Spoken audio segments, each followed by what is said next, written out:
You're watching Saints Now by Chat Sports or Seahawks Today, depending on what channel you're watching this. My name is Trizzy Trace Gerard, and I am the host of our Saints channel here at Chat Sports. For this video, we've been seeing a lot of comments suggesting some collaborative and some crossover content. So last week, I had a conversation with 49ers Report host Chase Sr., and y'all really enjoyed it. So for this week, I wanted to dive into a conversation for our Week 3 matchup against the Seattle Seahawks. Got my guy Will Ortner, our expert on the Seahawks, here at Chat Sports to come onto the show. We're going to have a conversation, tell you what you need to know about this matchup, players to watch, keys to victory, injury news, and everything else in between. Be sure to hit the thumbs up icon in whichever channel you're watching, subscribe, so that way you can tune into the watch party on Sunday.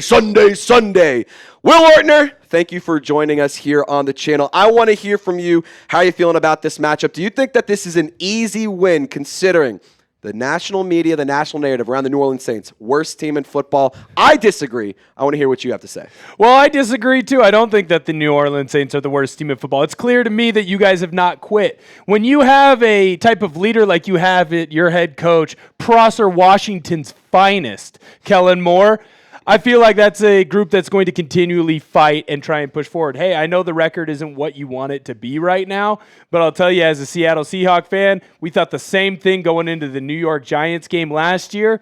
Look how that turned out for us. That's the game and the reason why we didn't end up making the playoffs.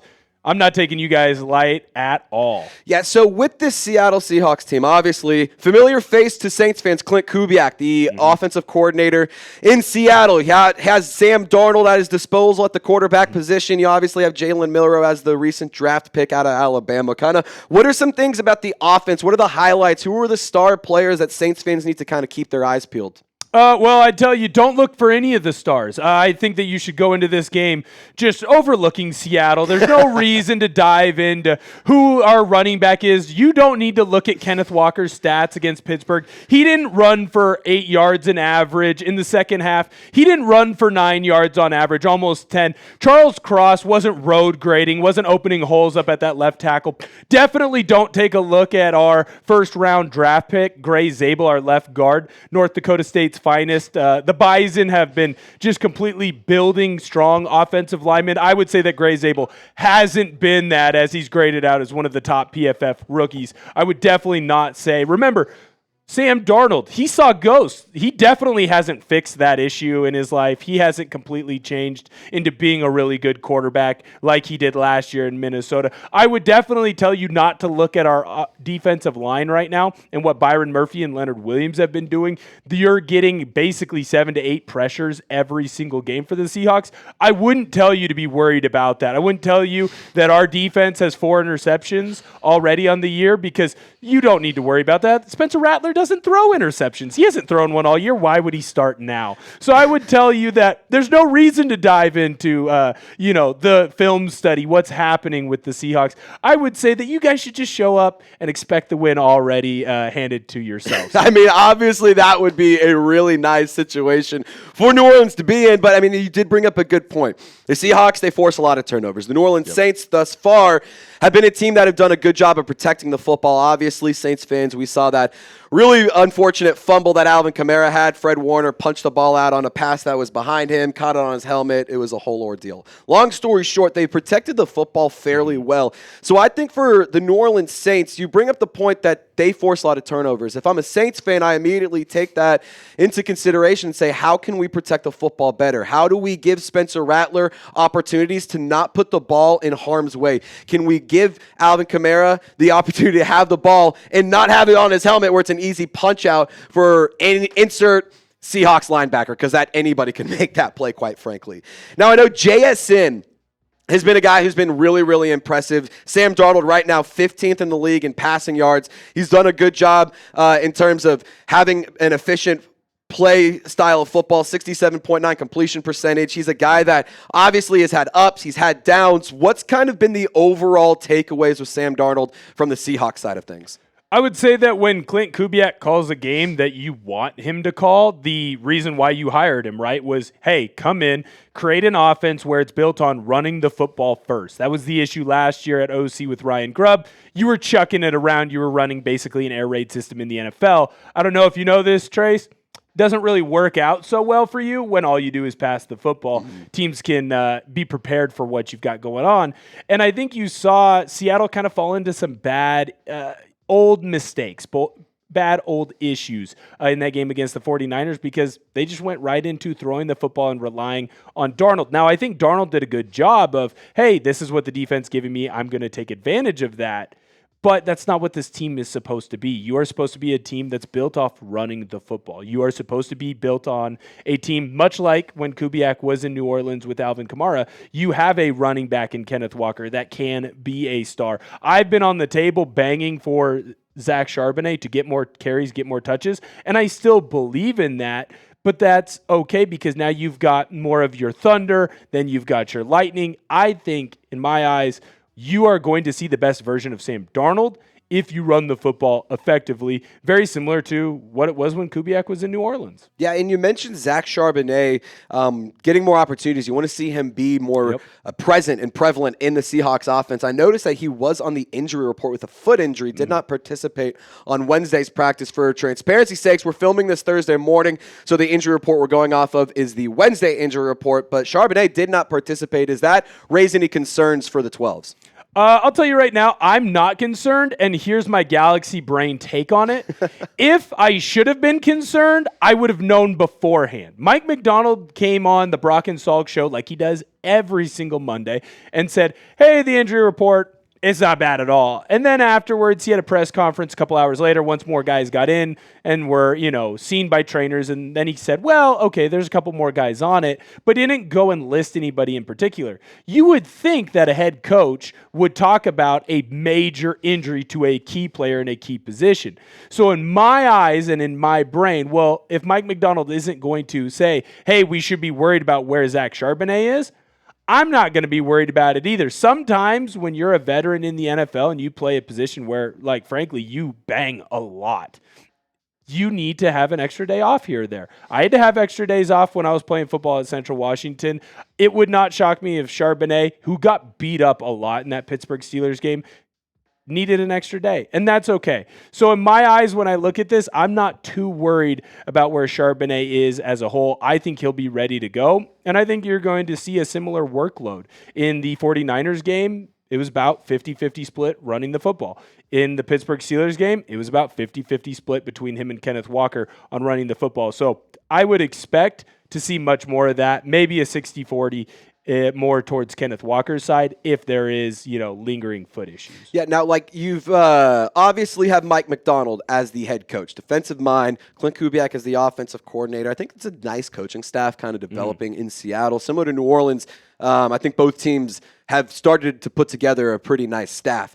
Now, for Seattle, considering that the head coach is the defensive mind, do you think that the defense for Seattle has been a strength, or do you think the offense has been carrying the team more so, or do you think it's kind of been a good example of complementary football? Because for those of you who don't know, on the Seahawks side of things, the New Orleans Saints, they've been playing good defense at times, good offense at times, but it has not been complementary. We've seen a lot of instances where the New Orleans Saints defense finds themselves on third and beyond the sticks, an easy opportunity and an advantage to get off the field where you can put your offense on the field, try to go score points, try to kill the momentum that the opposing team is creating, but oftentimes it's uncomplimentary football. And we see the offense get on the field and go 3 and out after you force a turnover. Or we see the offense go and score points, but then the defense give up a huge drive. And the momentum is just absolutely decimated. So I want to ask you that question because it feels like the situation in New Orleans has just been so frustrating.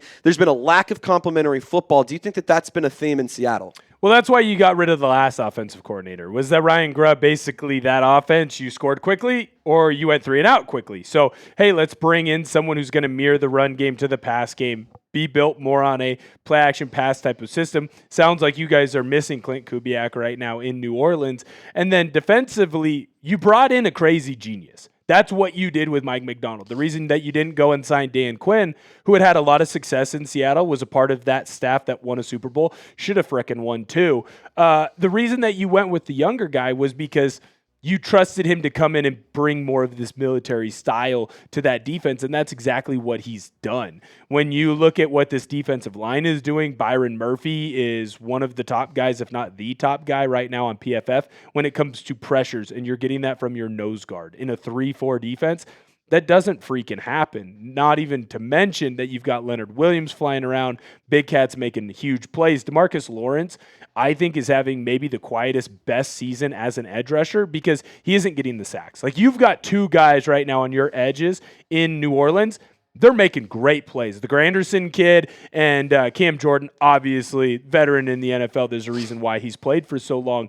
They're going out and they're getting sacks. DeMarcus Lawrence isn't doing that, but what he is doing is he's winning a lot of one-on-one run blocking matchups, so teams aren't able to get onto the outside of him. When you look at the secondary, as good as they've been, and I agree with ESPN's Mina Kimes, she came out and said, hey, this defense is elite. I agree. They're not as elite as they will be because you've been missing 2 of your star defensive players, or at least 1 star and 1 guy that I've got my fingers crossed. I'm hoping he's going to be a star in Nicky Minwari. Like, you've played 5 plays with your full, intact, complete secondary. Nicky Minwari goes down very early in that 49ers game, so now you're throwing around different backups. Darian Kendrick was lights out against Pittsburgh, and so he's clearly played himself into a role where he's going to have more opportunities on the field. Had an interception, should have had 2. Unfortunately, I don't know if you know this, Trace, your face mask can't catch a ball. He tried to do that. He had to learn the hard way, and then he got the interception. You're telling me the plastic face mask, you can't catch a ball? Like, that's crazy. He tried. It worked in Little Giants. I don't know why it didn't work in this situation. Like, I kind of thought it was going to work. Absolutely. Aaron Rodgers throws the ball pretty darn hard. Yeah. Maybe it would work out for Darian You'd Kendrick. think it would stick right there. Right there. Unfortunately, I guess the hole was too small, and it didn't stick in there. So what you've seen from this defense, and Devin Witherspoon obviously being on the injury report, not able to go against Pittsburgh, as well as they've played, and as much as I've been able to bloviate kind of how well they are playing and how elite they are, there's still so much room to grow. But I feel like you kind of have to feel that way with your defense as well. As good as that pass rush is, I've noticed that you've got a key name on your injury report that hasn't really gone the entire regular season. Yeah, we're going to talk about the injury report for the New Orleans Saints side of things. And you also mentioned you think that the Saints are missing Kellen Moore. I'm going to tell you why I think Kellen Moore actually is doing a good job here in New Orleans, despite what the record says, despite what the numbers are showing you. I think that it's a really interesting time for Saints fans to be watching football, especially considering it's going to be a formidable opponent in the Seattle Seahawks. I'm not going to sit here and say that's an absolute 100% lock for the Saints to lose, but I don't think that this is going to be a game that the Saints end up winning. However, I do think that this is a team that could end up surprising people. I'm going to explain my case here in just one moment, but first we got to tell you guys about today's presenting sponsor, and that is the #1 daily fantasy sports app in the whole wide world, Prize Picks. I use Prize Picks every single weekend, and I told my girlfriend to use Prize Picks because you and I make decisions every single day, but on Prize Picks, getting paid happens when you are right. And being right can get you paid. That's why I told Maddie to download the app. And I told her the deal gets even sweeter. If you use code CLNS, you can get $50 in lineups after you play your first $5 lineup. Prize Picks is super easy to use. You just pick more or less on 2 to 6 player stat projections. If you get your picks right, you can cash in. They put their users first, so all withdrawals are fast, safe, and secure. Prize Picks also offers Venmo, Apple Pay, MasterCard, and more for quick and easy deposits into your account this season. Now, I'm going to show you the projections that I'm rolling with for this game, and then, Ortner, I want to go through yours. I'm going to take Chris Olave finding the end zone once and JSN finding the end zone once. These are both demon picks, meaning the payout is a little bit higher. I've been on a little bit of a cold streak, so I'm trying to cash in a little bit more here. I'm going to take 1 touchdown for Chris Olave, 1 touchdown for JSN. Do you like those picks or do you hate those picks? I do like those. I might have to take a look at that. Take a look at that. All right, let's take a look at Ortner's picks here. Explain these ones for me. Yeah, well, it's Jordan Love going up against the Cleveland Browns defense. I think that's going to be more passing yards for Love. Matthew Stafford, boo the Rams. This is strictly boo the Rams. First of all, we can get along on that. Yes, we can. F the Rams. We hate the Rams here on this Yes, we channel. can. Absolutely not. Less passing yards to 45.5. And then Sam Darnold, sorry. I don't blame you. More than 212 passing yards. I don't blame you for taking those picks because I think those right there are going to help you win some money, Will. If you download the Prize Picks app, you can use code CLNS to get $50 in lineups after you play your first $5 lineup. Viewers of Saints Now and Seahawks Today, I encourage you to download the Prize Picks app and use that code CLNS. Reminder, if you do, you will get $50 in lineups after you play your first $5 lineup. All that information is available in the comments and description of this video. Shout out to Prize Picks, where it's good to be right. Alrighty, Ortner, you mentioned that there is a name on the Saints injury report who has not taken the field quite yet. There's actually two who haven't taken the field, one being Trevor Penning. He was a limited participant on Wednesday, but the big name. Trevor Penning. Yeah, Trevor Penning. I'm a big fan of his. I like what he can do, but he's got to get back on the field. That's just really frustrating from my side of things. Dylan Radin's on the did not participate list. Talais Fuag on the did not participate list, but the name that really is kind of frustrating as a Saints fan is Chase Young. He is dealing with the calf injury, did not participate.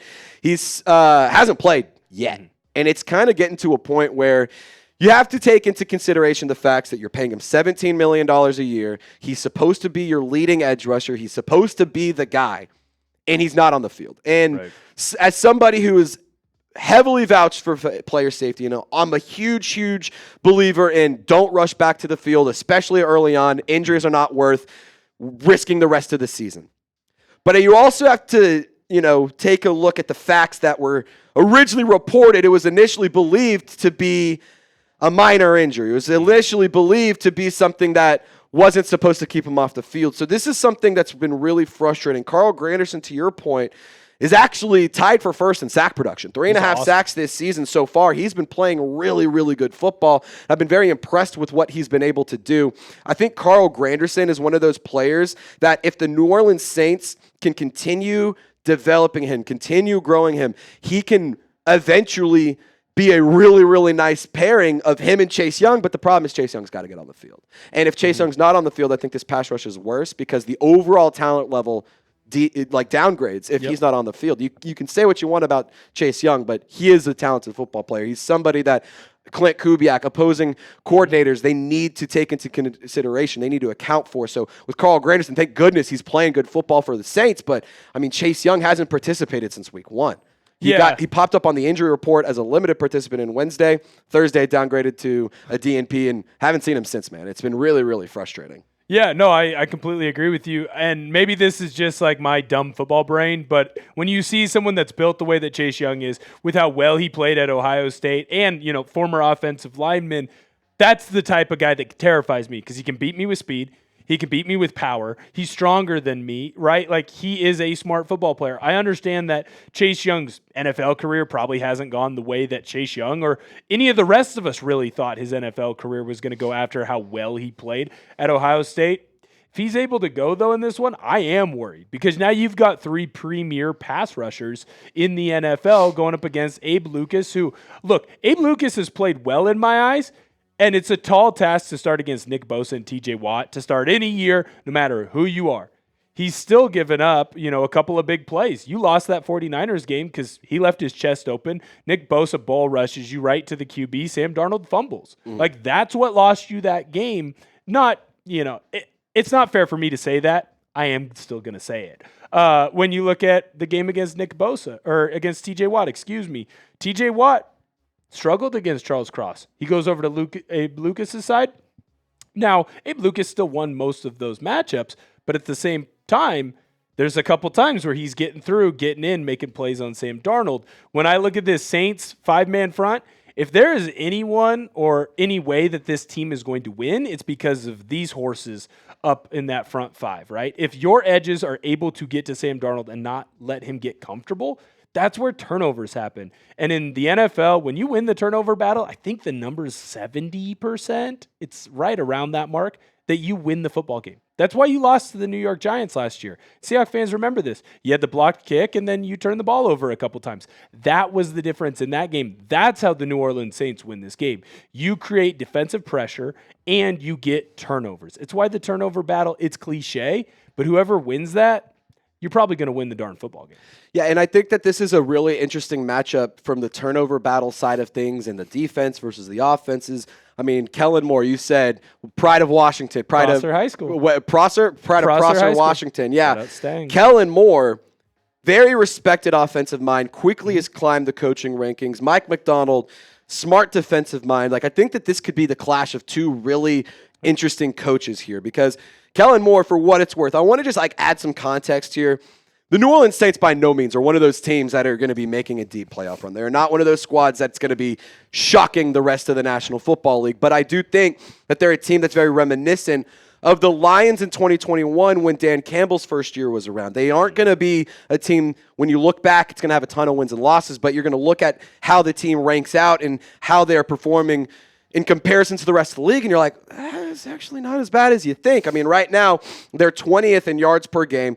They are 25th in points per game. They also convert on third down at the 23rd in the National Football League. Touchdowns per game, they're 21st right now. Like, the defense is putting up solid numbers. The offense is putting up solid numbers. Like, it's not anything that's 100% amazing by any means. I'm not going to sit here and say that these two units are the best in the league at anything. Mm-hmm. But they're certainly not the worst at anything. And I think that that's really, really interesting for a first-year head coach who is a smart offensive mind, who is a good football coach, who does have a football IQ that's through the roof. I think you can see this is a team that doesn't keel over when they get hit in the mouth. Traditionally, they have. Mm-hmm. This is a team that doesn't just, when you find yourself in a hole, they find themselves in an opportunity to try to dig themselves out of it. And they keep games close. They're scrappy. They have a lot of fight. They have a lot of swagger at this point. I mean, you're starting to see these guys kind of start feeling themselves on the field a little bit. And again, I'm not saying that those are reasons you win or lose games, but I think that context matters here. And I think that the New Orleans Saints are one of those squads that every week we're going to keep seeing. Maybe they lose. Maybe they don't win. But it's going to be one possession loss, 10-point loss. It's going to be keep climbing up those power rankings. Mm-hmm. But it's not really because you're losing or winning games. It's because it's like, they took 3 games in a row now to one possession games down to the final drive. Like, this is one of those games, if I'm a Seahawks fan, I'm looking forward to it because it's like, all right, we should win. I'm not stressed about losing, but I would be a little bit concerned and be like, all right, you got to go play clean football here. Because for what it's worth, if I'm you, key to victory for the Seahawks, take it from a Saints fan, let the Saints beat themselves. They are their own worst enemies. Get out of their way and let them just implode because death, taxes, and shooting themselves in the foot. They love to consistently unload the clip on their foot. Any opportunity they get, whether it's penalties and in the most inopportune times, giving up third downs, not converting when you need to, not being able to extend the drives, dropping passes that are hitting you right in the chest. Like, the Saints are their own worst enemies. And so if you're the Seahawks, hate to say it, take a step back and just kind of let them do their thing. It might actually work out in your favor. I'm just going to keep it real with you. Sounds like you're describing the 2024 Seattle Seahawks, which makes me laugh inside, cry on the outside. I'll say this when it comes to the Saints. I had fun today when we came in and we did our little, who's the worst team? Saints. I don't think you're the worst team. And not just because I'm hyping up 2A Washington high school football. And by the way, everything I just said, such loser talk. I'm fully aware that that's all loser talk, but I think it's important to address the facts. This is not a game you're going to walk in, be able to throw the practice squad out there, score 30 points and walk home. It's going to be a game you're going to have to play a good match, and you're going to have to play complete football. 4 quarters of good, 3 quarters of good football. You could get away with one bad one. And here's the thing. You and I had a conversation about this today when we were hanging out pre-show, but in my eyes, it's like, why, as a Saints fan, would you be upset about losses if they're the correct losses? Like, if I look at the Chicago Bears right now, I'm furious. You got boat race. You let J.J. McCarthy, a guy who struggled in his second start, a guy who is essentially a rookie, in the fourth quarter, dominate your defense, which is supposed to be your calling card. If I'm the Miami Dolphins, players only meeting week 1. That's what we're doing here? Yeah. That's what championship teams do. Oh, wait, no, they don't. Yeah. They don't even have player-only meetings.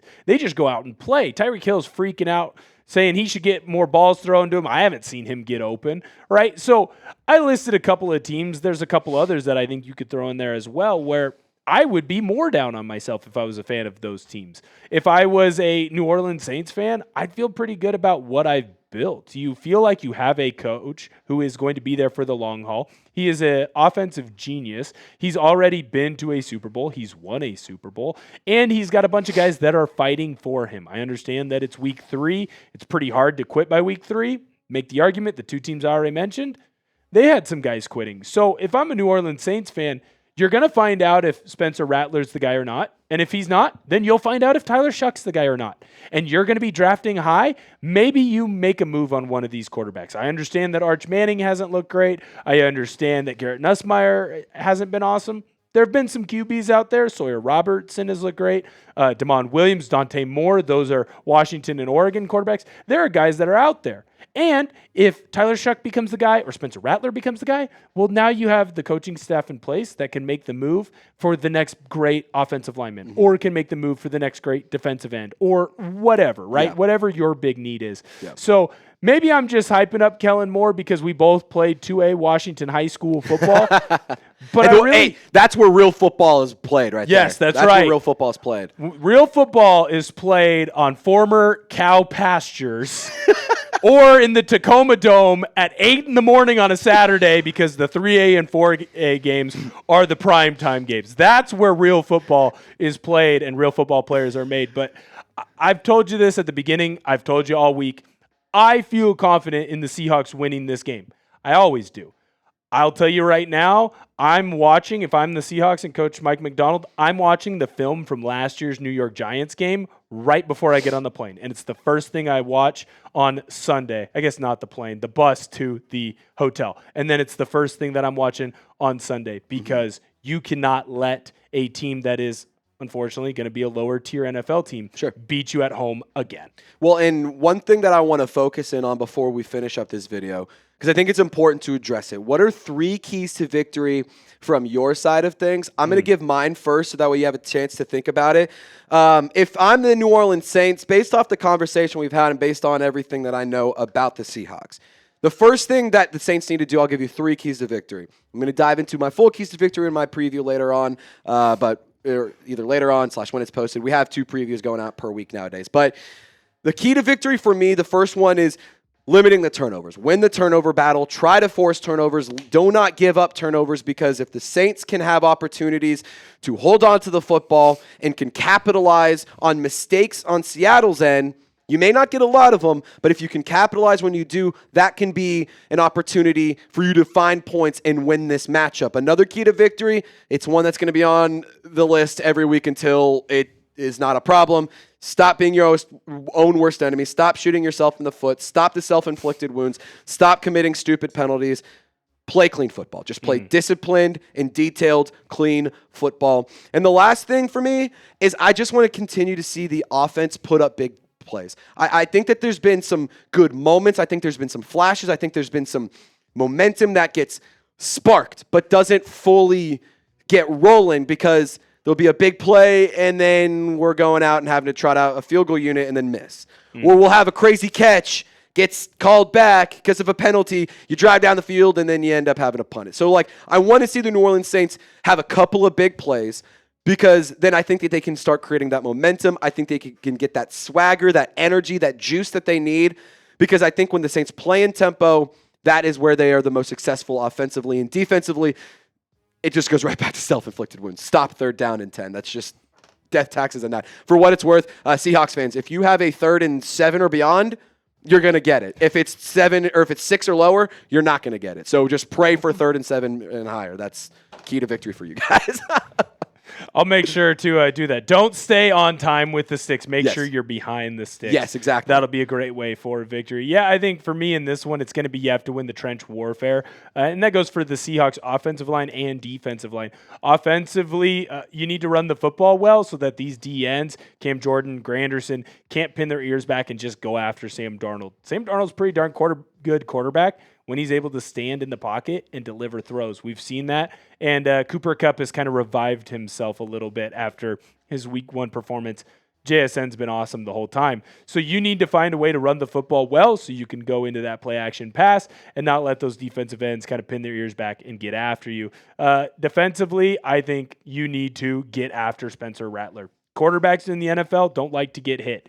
They hate to have to run around, try and throw off platform. When you have to throw off platform, that's when inaccuracies come in, and that's where my second key to the game is. It's great turnovers, man. You already have 4 interceptions on the year. You have to find a way to turn over Spencer Rattler and this New Orleans Saints team. I think if you're able to do that early and often, I'm not saying have 5 interceptions or 5 turnovers in a game. That's ludicrous. That's insane. But if you can get a turnover in that first half, especially early in that first quarter, I do think it can get kind of loud in Lumen, and that's when you could see the New Orleans Saints get down on themselves potentially and have an opportunity to just kind of end the game early. Don't let them stick around. Pete Carroll let teams stick around too often, and then you'd have these weird losses to like 5-win Arizona Cardinals team. That's kind of the same thing last year that happened twice with Mike McDonald. Get up early, end it quickly. So somehow I've rounded out a way to get into 3 keys to victory, and I would say get up early, end it. Trench warfare, you got to win the offensive line battles. You got to win the defensive line battles. And then, of course, that's going to lead into more turnovers. Got to find a way to turn over the New Orleans Saints. Awesome, man. Well, this was a really fun conversation for what it's worth. You mentioned the loudness at the stadium. Kellen Moore yesterday at practice, he talked to media. Noise. They said that they were pumping the music, pumping the noise to try to get prepped for that. And for what it's worth, the Superdome can get rocking too when they're winning football games. They're just not doing that. So we'll let other fan bases continue to take over the bottom. Well, you guys were the first team that caused an earthquake. Damn right. That is damn right. Well, in Lumen. I was going to say Lumen. that's the old. It was our. Yeah, it was without us, there is no. That's right. There is no Beastquake. Just saying that. Just saying. Anyway, we want you guys to get in the comments section. Share your thoughts. A key to victory. Let us know your score predictions in the comments section as always, and be sure to subscribe to both of these channels. We'll both be live for this watch party. Saints for Seahawks. You go an hour before kickoff, right? An hour before. I'm an hour before kickoff. He's an hour before kickoff. My name's Trizzy Trace Gerard for my guy Will Ortner and Loco Lopez on the 1s and 2s. Y'all stay golden. You got a thing? You go 12s? I'll see you next time. We'll see you guys later.